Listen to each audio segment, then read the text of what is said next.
Un nouveau point de rupture vient d'apparaître dans la guerre. Le Pentagone envisage de rediriger vers le Moyen-Orient des intercepteurs de défense aérienne qui avaient été achetés par des alliés européens de l'OTAN afin de renforcer la protection de l'Ukraine. Ce qui est en jeu ici est simple à comprendre. Des armes payées pour défendre des villes ukrainiennes contre des missiles russes pourraient finir par être utilisées pour protéger des troupes et des bases américaines dans le Golfe. Cela se passe maintenant, à la fin du mois de mars 2026, lorsque la guerre contre l'Iran met sous pression les stocks des États-Unis. Et cela change l'ordre de priorité militaire à Washington.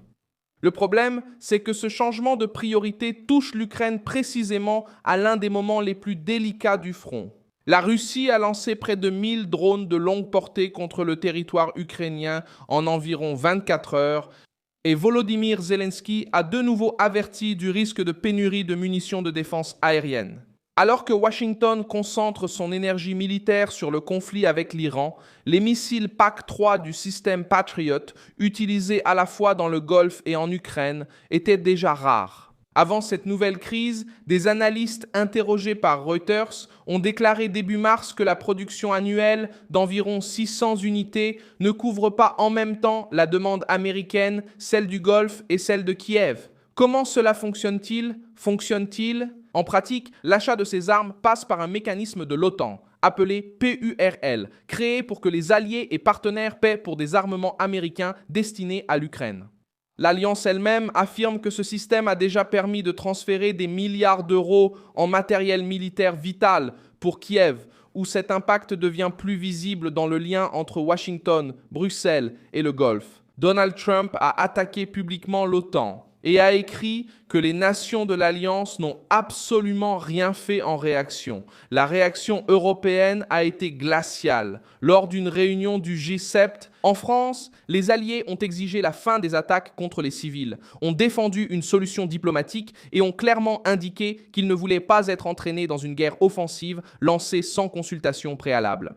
La France, par exemple, a discuté avec environ 35 nations d'une future mission dans le détroit d'Ormuz, mais a défini ce plan comme strictement défensif et destiné à rouvrir la navigation lorsque les combats diminueront.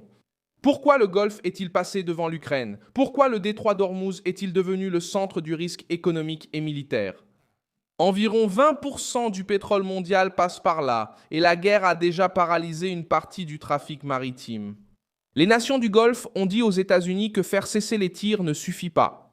Il faut réduire durablement la capacité de l'Iran à attaquer avec des missiles et des drones et à utiliser Hormuz comme moyen de pression. Lorsque la Maison-Blanche voit cette situation, la logique change. D'abord, protéger les bases, les navires, les routes énergétiques et les alliés régionaux, puis décider de ce qu'il reste pour les autres théâtres de guerre.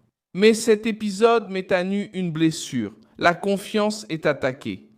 Pour de nombreuses capitales européennes, le message est dur. Si des armements payés pour l'Ukraine peuvent être détournés vers une autre guerre quand Washington le jugera nécessaire. Alors, la promesse de coordination stratégique au sein de l'OTAN perd de sa valeur et le doute grandit. Au final, c'est ce qui s'est passé. La guerre contre l'Iran n'est plus seulement une crise régionale. Elle affecte désormais directement la défense de l'Ukraine, le capital politique de l'Europe et la crédibilité de l'OTAN. Avec la concurrence pour les intercepteurs, des stocks limités et des priorités militaires en conflit. Et pourquoi? Parce que la Maison-Blanche estime que le Golfe est devenu le front le plus urgent du moment, alors que l'Europe commence à réaliser que dépendre des États-Unis a un coût stratégique de plus en plus élevé.